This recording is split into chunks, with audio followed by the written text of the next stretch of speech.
পাঠশালা প্যালেসে ভিন্ন স্বাদের গল্পের আসরে সবাইকে স্বাগত।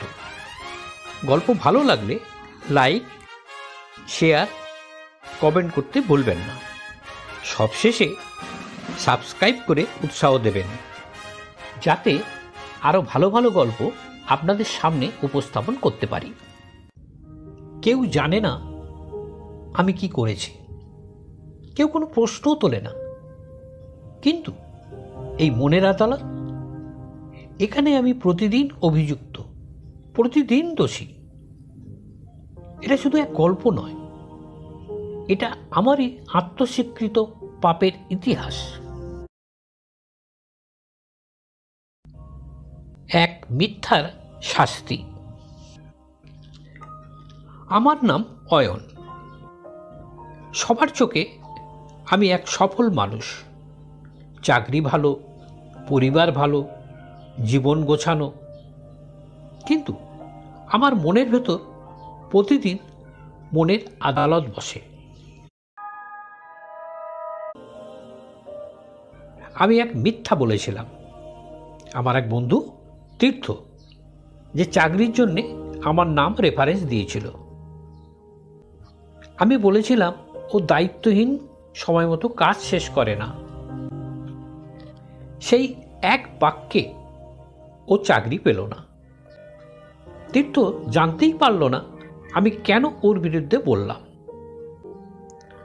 কারণ আমি জানতাম যদি ও চাকরি পায় আমাকেই বাদ দেওয়া হবে। ওর জীবনে ঝড় নেমে এলো। মানসিক অবসাদে তীর্থ ধীরে ধীরে যোগাযোগ বন্ধ করে দিল। 10 বছর পর শুনি সে মানসিকভাবে অসুস্থ। সে নিজের সঙ্গে কথা বলে। এত বছর কেটে গেছে, কিন্তু আমি সেই রাতে ঠিকমতো ঘুমোতে পারি না। যে কোনো আনন্দ আমার মনকে খুশি করতে পারে না। উৎসবের মৌসুমে আলো আমার মুখে পড়লে ও মনের অন্ধকার ভেদ করতে পারে না। কারণ প্রতিদিন এই মনের আদালত আমার বিচার করে চলে। এই আদালতে না আছে সময়সীমা, না আছে উকিল, শুধু একজন অভিযুক্ত, আমি। আর একটাই প্রশ্ন, তোর বিবেক কি আজও তোর মুখ দেখতে চায়? একদিন রাতে আমি একটা চিঠি লিখি তীর্থকে, 3 পাতার সত্য স্বীকারোক্তি।